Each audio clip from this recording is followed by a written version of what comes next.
to thank you guys so much for coming out and being here today. That was so special, the mini mosh pit. How dope was that, you guys? Yeah. So you know what? Since this is, one of the first times that we've had our crowd back in the mix, I want to just first and foremost throw it out to audience questions. So I hope that's cool with you guys. All right, cool. So what is your name? Hi, I'm Stephanie. Stephanie, and what's your question? I'm just want to wonder, what does this new era of Bring Me the Horizon look like? So what does the new era of Bring Me the Horizon look like? This. Do we revert to Ollie on this one? It's a good question, but we don't really know. So we're kind of here. We're gonna do some writing over the next couple of weeks. We're actually getting back into it after being away from each other for almost 2 years. So we're excited to actually be in a room together and make music, because the last record was all done in isolation. So I think there'll be a lot more experimentation, and definitely it's a lot freer when you're together, you know what I mean? So Die For You is a good example of the next record, but obviously we've got 3 more records coming out in this Posthuman kind of umbrella, so you're going to hear a lot of different sounds throughout each record. Yeah, you guys kind of did something that a lot of other bands weren't doing by putting out music during the pandemic. So how did the whole Posthuman project kind of start up, and why did you decide, hey, let's just break this up into 4 EPs? How did all of that sort of come about? It was kind of something we wanted to do for a while. We definitely felt like the album format was dying a little bit, and people wanted to get music quicker, and people consume music so much with streaming and everything, and an album takes so long to make, when sometimes you just want to get out on the road and play music. And so we kind of when lockdown happened and the quarantine and everything, and we had this it just felt like the perfect time, because we knew not many other artists would even be releasing music, so whatever we do now is kind of a bonus anyway. So it just felt like the right time to experiment and do something a little different. Yeah, and I think your guys' songs connected with so many people. I mean, millions upon millions of streams to the Posthuman survival horror EP. And, so you guys actually made that one together, and then Die For You was one that you worked on over Zoom? It was all done over Zoom. Oh, it was? The whole okay. record, yeah. And then, yeah. Die For You was actually the one where we actually got together a little bit just towards the end, but pretty much all those songs were done in isolation over Zoom, different time zones, different days. It was crazy. Just craziness. So Jordan, what was it like, songwriting over Zoom, doing all this stuff online? Was it challenging? It was fun in a way. Yeah, just a bit different. Took a bit of a while to get into it, but I think it kind of got old now, so I'm quite excited to actually write some stuff in person. Yeah, but it worked for that record. We made it 100% work. I feel like you guys cracked the code. I think it's the first time that I've really heard it since Linkin Park, where you're able to keep this, hardcore metal sound, but also bring in these pop punk and pop sensibilities with Die For You. So how do you toe the line between keeping your OG fans happy and also, expanding your horizons to new audiences? I'm not sure we do. Yeah, who here is an OG fan?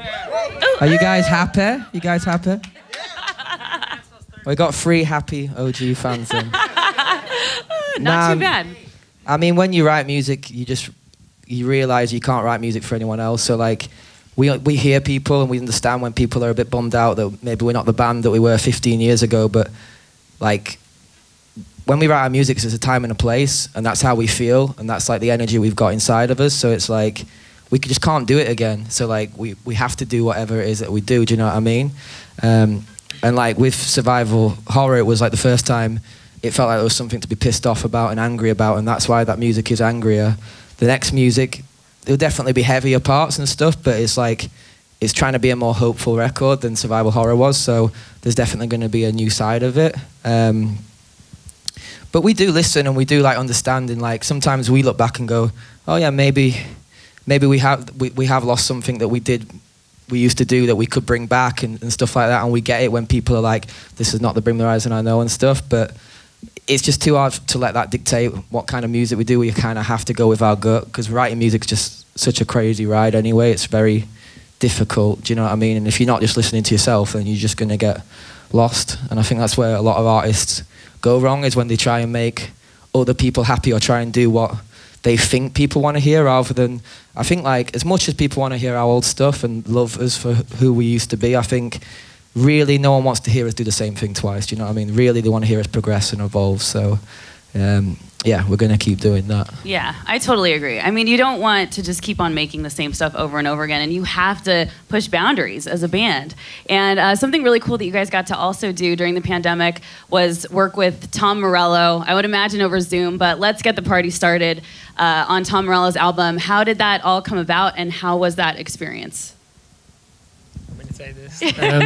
He had a Yeah, feel free to chime in, anybody. He sent us a demo of his song that he'd written with Post Malone, some of it, and then yeah, we just messed with it and kind of made it our own a little bit, and sent him some stuff back, and he was really happy. He liked it, so then that was basically it. It was another Zoom thing. So Yeah. I've never met him. I know. We haven't met him, which is quite crazy. Oh my gosh. Well, hopefully at some point you'll be able to, you know, bring out surprise guest Tom Morello to a show or something like that. Yeah, we'd like that. If You guys possible. have worked with some incredible people, you know, with Youngblood, Amy Lee of Evanescence. You worked with Grimes in the past, Baby Metal.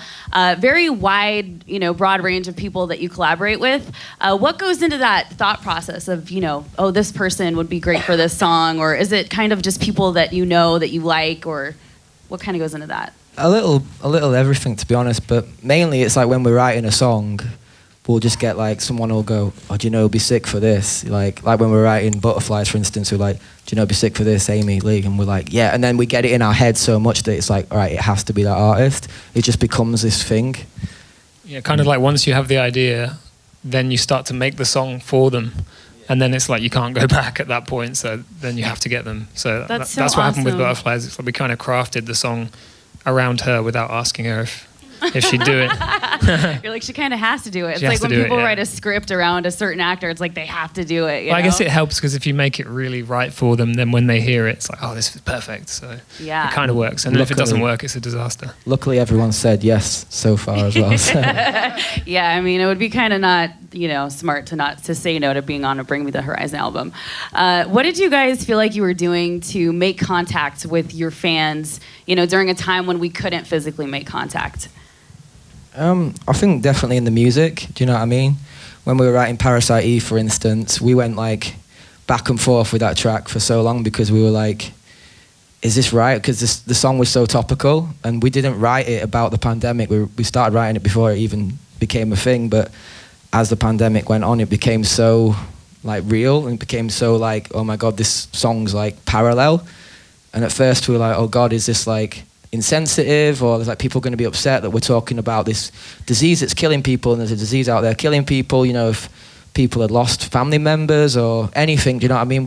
When we were so scared, but at the same time we were like, everyone's dealing with this pandemic in completely different ways, and for the most part what we're doing is escapism, you know, watch Netflix, or, you know, eat food, or, you know, text your friends, or play video games, or whatever it is. There's a lot of escapism, but I know like a lot of our fans deal with pain and like hard times differently. They need to actually like face it head on and actually process it rather than try and just escape from it.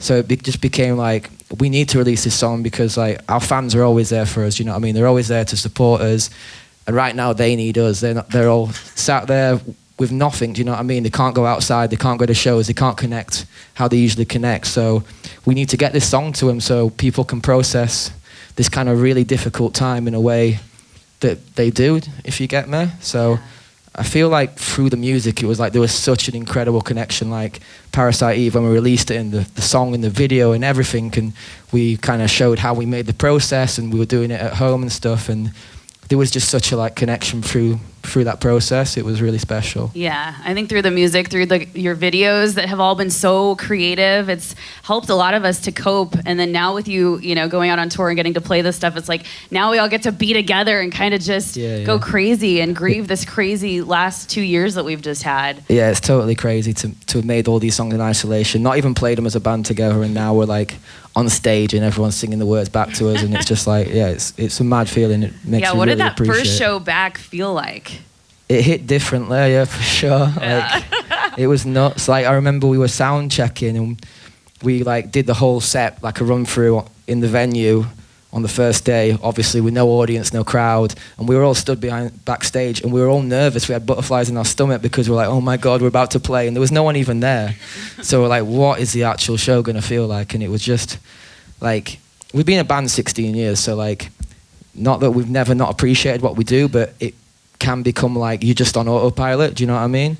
So like, getting that taken away from us for 2 years and then coming back, like, you appreciate it. You realize how much you absolutely love it and how incredible and how special it is, like, doing what you get to do. It's just like, it's like a job like no other, do you know what I mean? So it really made you appreciate it. It'd been emotional anyway, but like, just like the songs and the record that we just released and everything, it was just crazy.